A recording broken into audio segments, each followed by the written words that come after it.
Okay, so late in May 2025, President Trump made this big announcement about the Golden Dome Missile Defense Shield. Right. And it's pitched as this next generation system. The idea is to protect the U.S. and probably allies too from some pretty serious threats. Yeah, things like ICBMs, those really long-range missiles, but also these hypersonic glide vehicles everyone's talking about, and cruise missiles too. And the focus seems to be on potential threats from major powers, Yeah. like Russia and China, not just smaller states. It immediately makes you think of Israel's Iron Dome, doesn't it? Which has been pretty effective. It has, yeah, but against like shorter range rockets in a much, much smaller area. Exactly. The scale here with Golden Dome, it's just completely different. We're talking about defending the whole continental U.S. A whole other ballgame. The distances, the speeds, the types of threats, vastly more complex. And President Trump's claims were, well, pretty bold. He described it as impenetrable.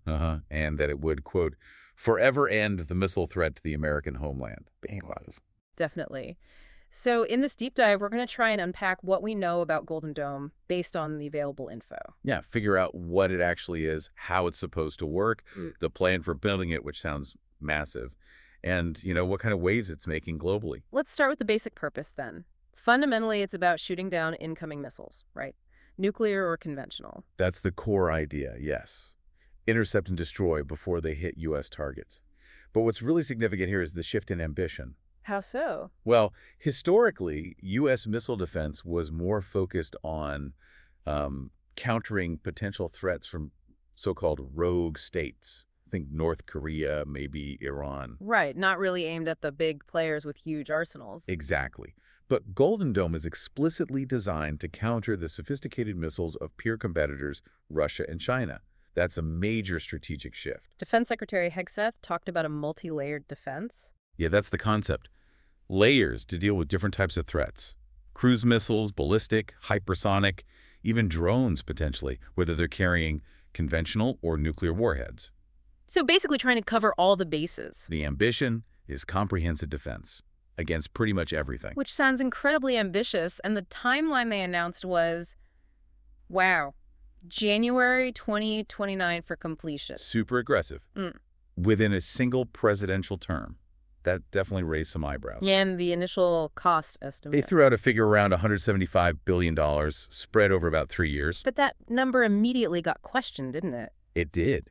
Many experts pointed out that's likely just the down payment. The real cost could be way higher. Because the Congressional Budget Office, the CBO, weighed in with some very different numbers. They're radically different. Their estimates ranged anywhere from $161 billion up to a massive $831 billion. And that's over 20 years in $25. That's an enormous range. Why such a difference? Yeah. It just shows how much uncertainty there is. It depends heavily on the final scope, the specific technologies they choose, how many satellites, things like that. So the initial $175 billion, probably optimistic. So the administration itself called it the keystone of its defense policy, a massive undertaking. Yeah, they're framing it as a fundamental shift, really trying to build that shield against nuclear missiles, something people have talked about for decades. Okay, let's get into how it's supposed to work conceptually. The basic idea is detect, track, intercept, right? That's the core loop, yeah. Detect a launch, track the missile, launch something to hit it. It builds on older ideas, but aims to use tech that wasn't around back in the Star Wars days of the 80s. And a big piece of this is doing the early warning from space. Exactly. That's fundamental. The plan involves putting up a huge network of sensor satellites in orbit, hundreds of them, maybe even 1,000. 1,000 satellites just for sensing. Potentially, yeah. Yeah. Using advanced infrared sensors, maybe radar too, to constantly scan the Earth for the heat signature of a missile launch. Yeah. And track it in real time. Why so many? To guarantee coverage. You need eyes on potential launch sites, basically 2 for an 8 till 7. So no matter where or when a missile launches, you've got satellites in position to see it and immediately send targeting data to the interceptors. Okay, so you detect it, then comes the attack layer, the interceptors, also in space. That's another key part of the concept, yes. A separate fleet, maybe around 200 satellites, actually armed to shoot down missiles soon after launch. Armed with what? Could be kinetic kill vehicles, basically small, very fast projectiles designed to physically collide with the missile. Think hitting a bullet with a slightly faster bullet. Or potentially directed energy weapons like high-powered lasers. And the goal is to hit the missile really early in its boost phase. Ideally, yes. Yeah. Boost phase, or maybe early mid-course. That's the best time because the missile is slower, hotter, easier to track, and crucially, it hasn't released multiple warheads or decoys yet. Makes sense. Hitting one big target is easier than hitting lots of small ones. Exactly. But, and this is a huge but, hitting something in the boost phase is incredibly difficult. The physics are really tough. Why is that? Well, an ICBM booster burns for a very short time, maybe 3-4 minutes, sometimes less. And for part of that time, it might be hidden by clouds or the atmosphere. So the actual detection window is even shorter. It could be. Yeah. You might only get a clear track a minute or so into the flight, which leaves maybe only 1 or 2 minutes to react, detect, track, get targeting data, launch an interceptor, and have it hit. That's incredibly fast. It is. And your interceptor satellite has to be in the perfect spot, pretty much right overhead or very nearby. Since these satellites are zooming around in low Earth orbit, they move out of position quickly. Which gets back to needing a lot of them, right? Precisely. You need a dense constellation, so there's always an interceptor ready in the right place. Jeffrey Lewis, an arms control expert, pointed out it's not one for one. You might need way more interceptors in orbit than the number of missiles you expect to face, just to guarantee coverage. That scaling is a major challenge. But that boost phase intercept is still central to the whole Golden Dome idea. It seems to be, yeah. But the system is designed to be layered. President Trump's order actually mentioned 4 potential stages: before launch, early flight, mid-course, and descent. Okay, before launch sounds preemptive, like stopping it on the ground. Yeah, that probably refers more to things like cyber attacks or electronic warfare to disable a missile before it even lifts off. More intelligence and offensive ops than the shield itself. Gotcha. And early flight is that boost phase stuff we just talked about. What about mid-course? Mid-course is when the warhead or warheads are coasting through space, outside the atmosphere. The U.S. already has a system for this, the Ground-Based Mid-Course Defense, or GMD. Golden Dome likely envisions scaling that up, maybe with better interceptors or sensors in space helping out. And descent terminal phase, that's the last chance saloon. Pretty much. Trying to hit the warheads as they re-enter the atmosphere heading towards the target. This is what systems like Thanai and Patriot do, mostly for shorter-range threats. Golden Dome might integrate or upgrade these as a final safety net, especially for protecting specific areas. So multiple shots on goal, ideally. That's the concept. But making it all work requires incredibly advanced sensors and fire control. You mentioned hitting a bullet with a bullet. Yeah, always comes up. Because it's accurate. You need next-gen sensors, like this HBTSS hypersonic and ballistic tracking space sensor. Think of it as a super-sensitive space telescope looking for missile heat signatures, even faint ones, for maneuvering hypersonic vehicles. And the goal is fire control quality tracking. What does that mean? It means the tracking data is so precise, so real-time, that you can feed it directly to an interceptor to guide it right to the target. Yeah. No delays, super accurate. And managing all that data, making decisions that fast? That sounds like a job for AI. Absolutely. Hmm. AI and automation are critical. You need AI battle management software to sift through all the sensor data, predict paths, identify the real threats versus decoys, and cue the right interceptor, all in seconds. Cutting down that detect to engage time. Drastically. Yeah. But crucially, there'd still be human oversight for the actual launch authorization, especially if nuclear weapons are involved. You automate the speed, but not the ultimate decision to shoot. Okay, so conceptually complex. Now, how do you actually build this thing? It sounds like a monster engineering project. It is. Unprecedented scale, really. We're talking about maybe over 1,000 satellites, 400 to 1,000 sensors, 200 interceptors, plus integrating all the ground systems. That's way more than anything like GPS, right? Oh, yeah. GPS is about 30 satellites. The ISS took dozens of launches over years. This would likely need a commercial mass production approach, like Starlink, but for military satellites. Yeah. Small, standardized, churned out in large numbers. And launching them all. You need serious rockets. Definitely. Heavy lift launchers are key. Something like SpaceX's Starship is almost seen as essential because of its potential payload size and, critically, much lower launch costs. Launch costs have come down a lot, haven't they? Dramatically. If Starship delivers on its promise, it could launch dozens of these satellites at once, making the whole constellation feasible in a way it wouldn't have been even 10 or 20 years ago. And SpaceX is involved. They're definitely seen as a front-runner, yeah. Along with tech companies like Palantir for software and Anduril for hardware and integration, we could see frequent launches building this out. What about the satellites themselves? What are they made of? Okay, so the sensor sats, think advanced telescopes, IR sensors, maybe radar, cryocoolers for the detectors, secure comms, all lightweight, but hardened for space. For the interceptors, if they're kinetic, it's basically mini missiles, a booster, and a kill vehicle with its own seeker and thrusters, advanced composites, heat-resistant materials for the speeds involved. And if they go with lasers? That's tougher. You need big, high-quality mirrors, maybe deployable ones, a serious power source, solar, batteries, maybe even small reactors eventually, high-power lasers, plus complex optics to focus the beam accurately over long distances, possibly through the atmosphere. Power and heat are huge challenges for space lasers. And all these satellites need the basics too, right? Thrusters, comms. Yeah, the bus's technology. Yeah. Efficient electric thrusters for maneuvering, secure comms, probably lots of onboard AI for autonomous ops like tracking handoffs between satellites, and everything needs to be super reliable. Redundancy is key. But it's not just space stuff. It integrates ground and sea systems too. Right. It's an open architecture, phased approach. They'll use existing systems first, integrate current early warning radars, Alaska, California, Greenland, etc., plus the SBR satellites. Maybe add new radars too. And existing interceptors. GMD. Aegis AT. Exactly. Right. The existing GMD interceptors in Alaska and California, Aegis ships and Aegis ashore sites, Aegis, they all become part of the lower layers.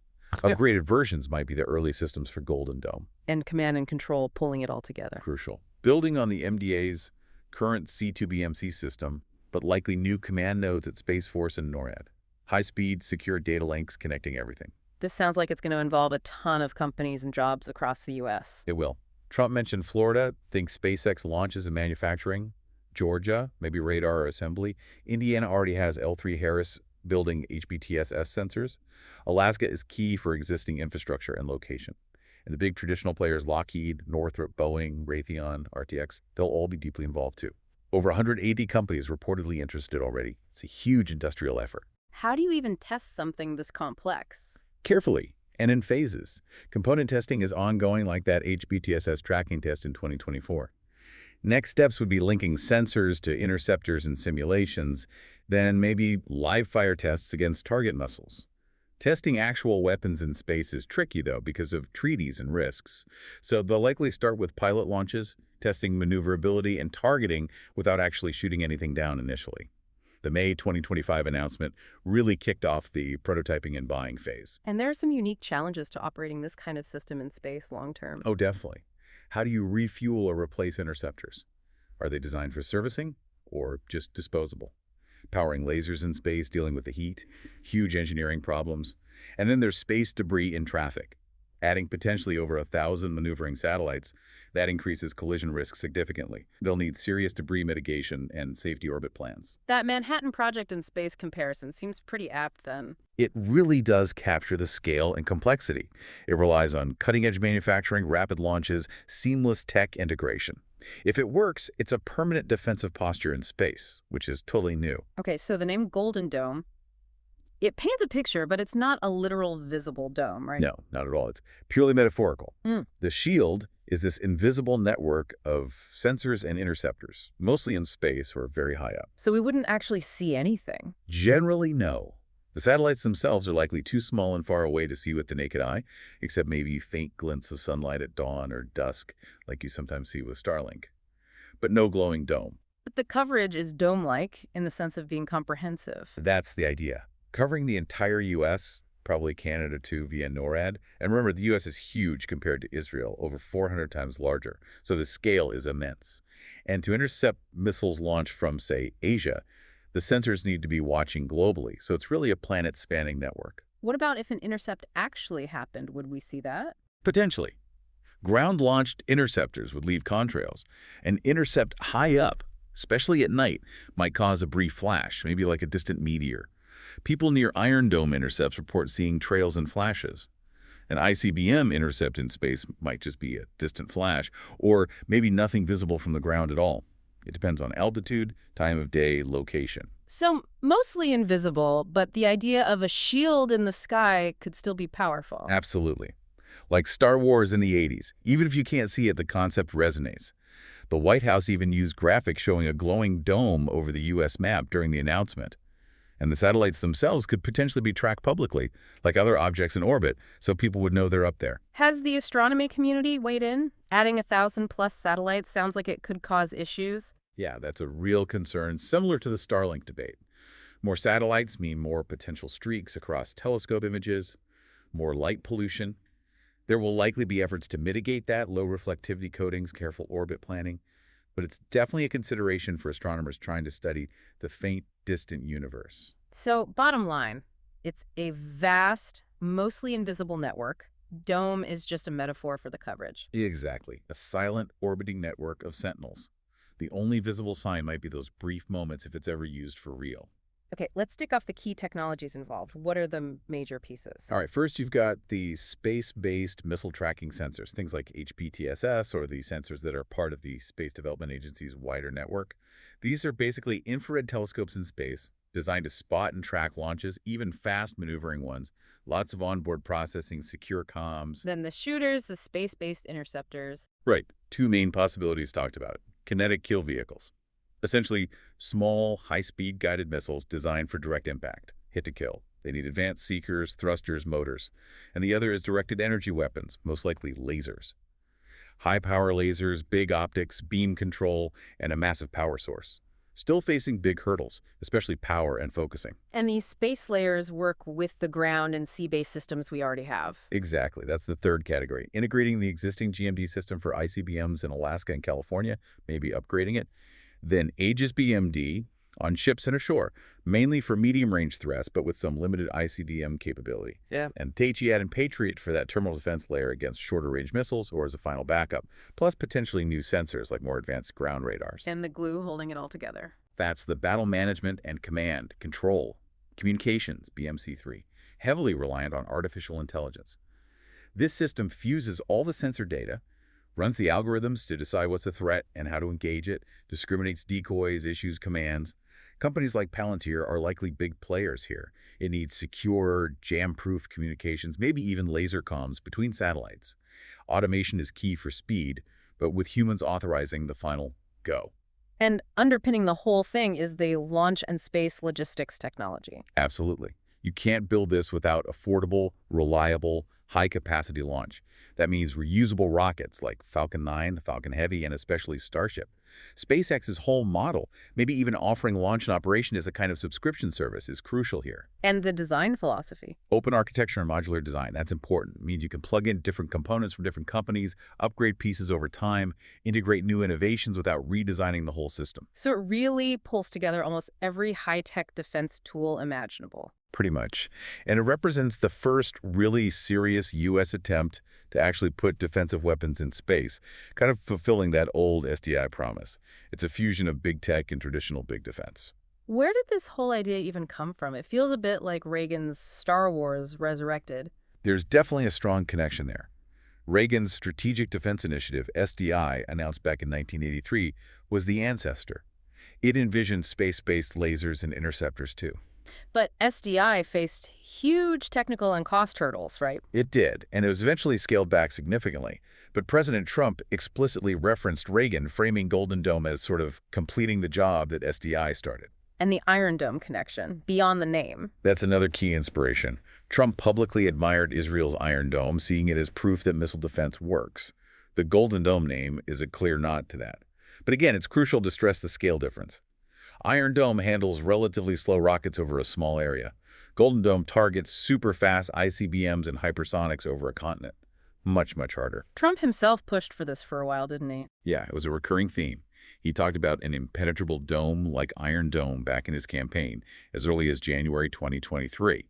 It was framed as a necessary response to new nuclear and hypersonic threats from rivals. The executive order launching the program came in January 2025. How does this fit with previous U.S. missile defense efforts? Well, after SDI scaled back, the focus in the 90s was more on theater defenses protecting troops abroad. Then in the early 2000s, the U.S. withdrew from the ABM treaty with Russia and deployed the limited GMD system we have now. But crucially, the official policy for GMD was always not to try and counter the large arsenals of Russia or China. It was focused on rogue states. Golden Dome explicitly changes that policy. And the name Golden Dome itself, just branding. Seems like it. Likely Trump administration branding, linking it to Iron Dome's success story and conveying that image of an invulnerable shield. There were earlier concepts for space-based defense under different names, but Golden Dome is the public-facing brand. What was the international reaction when SDI was first proposed? The Soviets were deeply concerned back then.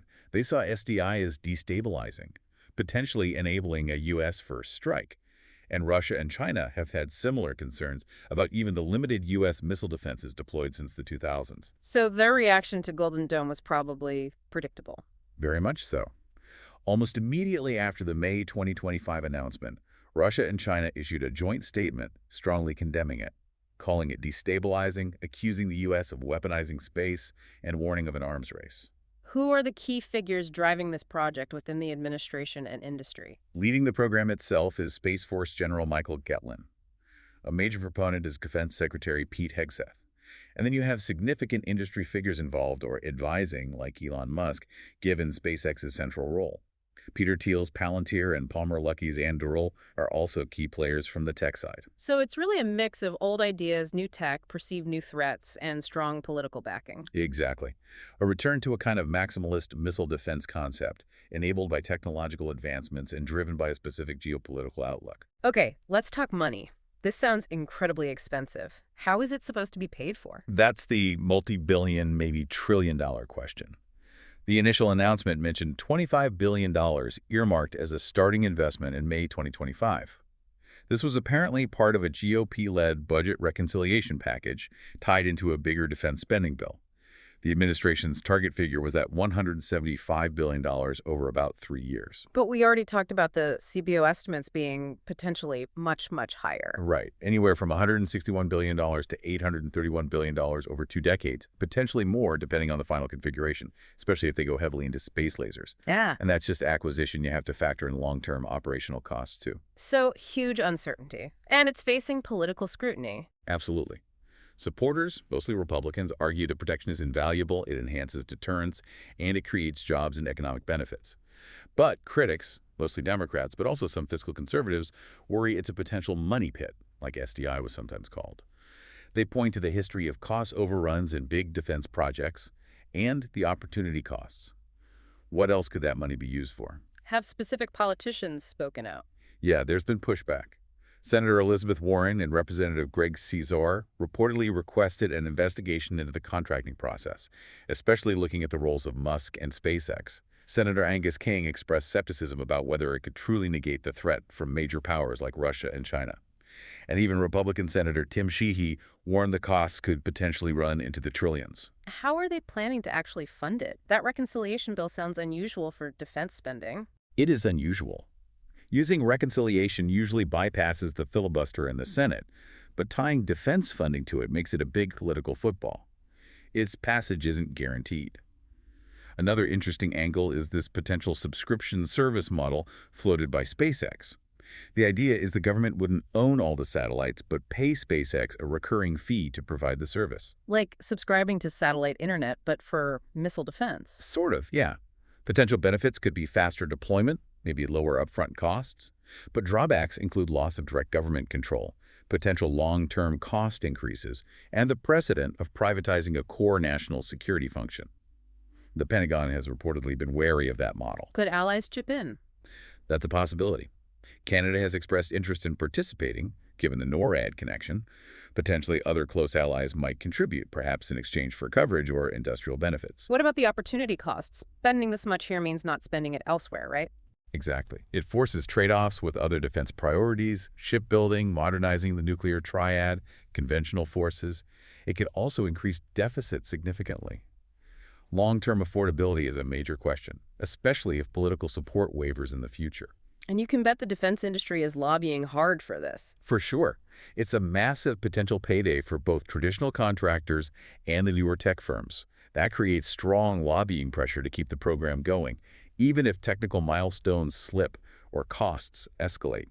These projects can become politically sticky. So funding is as much a political battle as a technical or financial one. Definitely. The next few years are critical. Will the funding actually materialize? Will it survive potential changes in administration or congressional control? We might see partial implementation or stretched timelines. But the commitment, if sustained, could reshape the defense budget for decades. And that spending itself sends a huge international signal. Let's dive into those international signals. What are the geopolitical ripple effects? How are rivals like Russia and China reacting? As you'd expect, they reacted very negatively.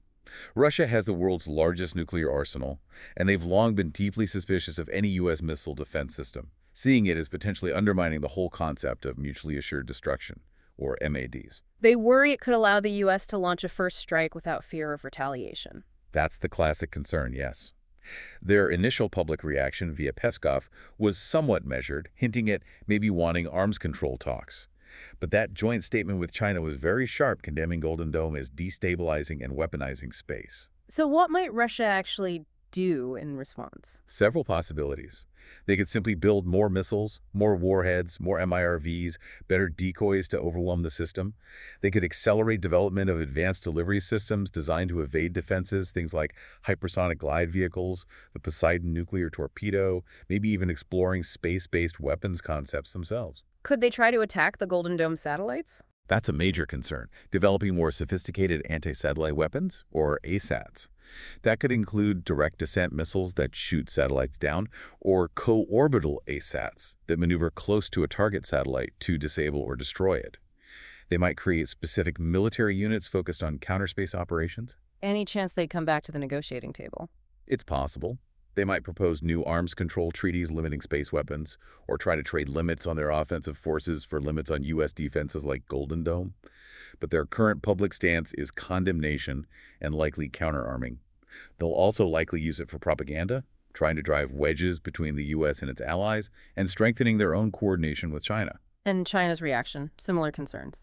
Grave concern, yes. China sees its smaller nuclear arsenal as potentially more vulnerable to an effective defense system. They were extremely critical, calling it an unconstrained, global, multi-layer system that expands the arms race into space and violates its peaceful use. What are China's likely countermoves? Probably a significant acceleration of their ongoing nuclear buildup, more missiles, more warheads, more penetration aids like decoys, further investment in hypersonic missiles and other advanced systems designed specifically to defeat missile defenses, complex trajectories, maneuvering warheads. And ASATs for them, too. Definitely. China has already demonstrated ASAT capabilities. They'll likely double down on developing ways to target the Golden Dome constellation in a conflict. Kinetic ASATs, directed energy weapons, electronic warfare, cyber attacks against the network.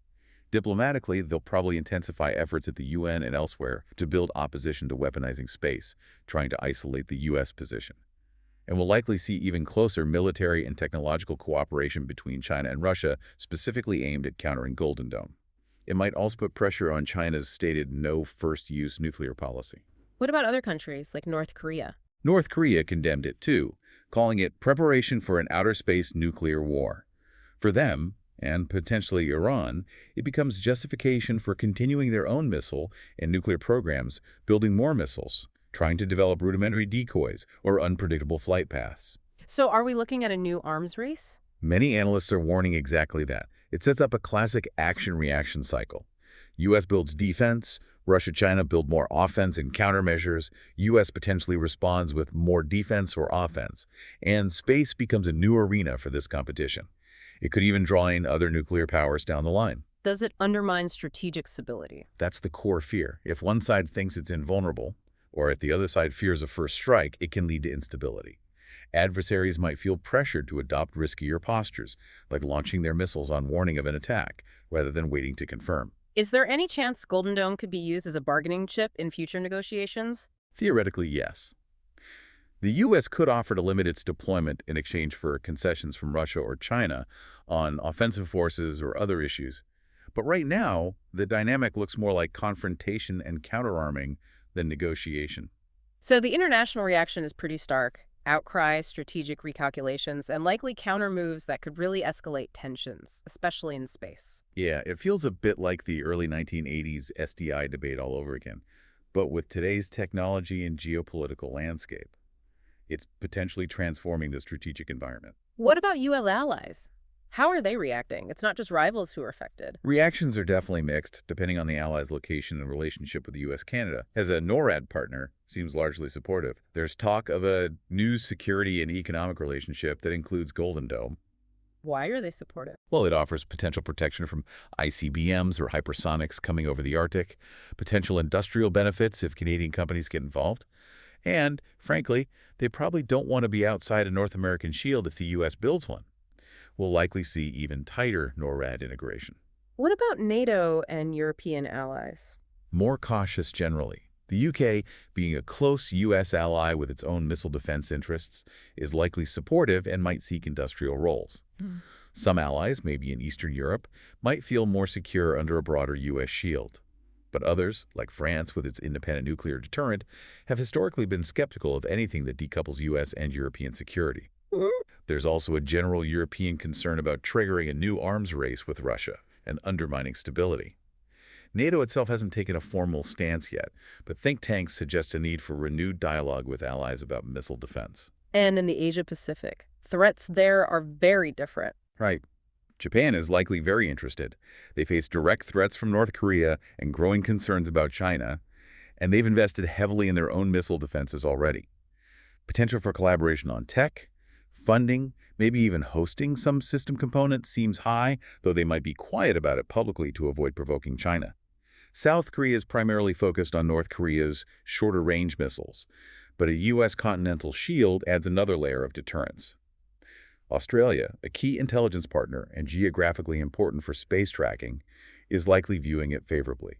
We could see increased cooperation on sensors, ground stations, maybe hypersonic research. And the Middle East. Israel got the name check. Israel is probably flattered by the name, and there could be potential for tech collaboration given their Iron Dome experience. For Gulf states, any advanced defense tech developed for Golden Dome might eventually trickle down and benefit them, but their direct involvement seems indirect for now. How is the broader global defense community, experts, analysts reacting? It's pretty divided, much like the political debate. Mm-hmm. You have supporters and optimists who argue that technological progress, especially lower launch cost, makes it feasible now. They stress the urgency of new threats like hypersonics and argue it could actually preserve deterrence. Think tanks like CSIS have highlighted the possibilities. Then you have the skeptics and critics. They raise serious doubts about technical feasibility, the physics of boost phase intercept, the sheer number of interceptors needed, the problem of decoys. People like Jeffrey Lewis, studies by the American Physical Society back in the day on SDI. They highlight the immense challenges. These critics also focus heavily on the risks of sparking an arms race, undermining stability, the enormous cost and opportunity costs. Organizations like the Arms Control Association, Carnegie Endowment fall into this camp. There are also ethical debates about creating a false sense of security. Any middle ground. Yeah, there are more neutral assessors who acknowledge the reality of new threats and the need for better defenses, but they caution against overpromising, stress the technical hurdles, and emphasize the need for allied consultation and buy-in. And the defense industry itself. Overwhelmingly enthusiastic, as you'd expect. It's a potential multi-hundred-billion-dollar opportunity. Traditional giants like Lockheed, Northrop, Raytheon are positioning themselves. The newer tech players, SpaceX, Palantir, and Ural, are already involved.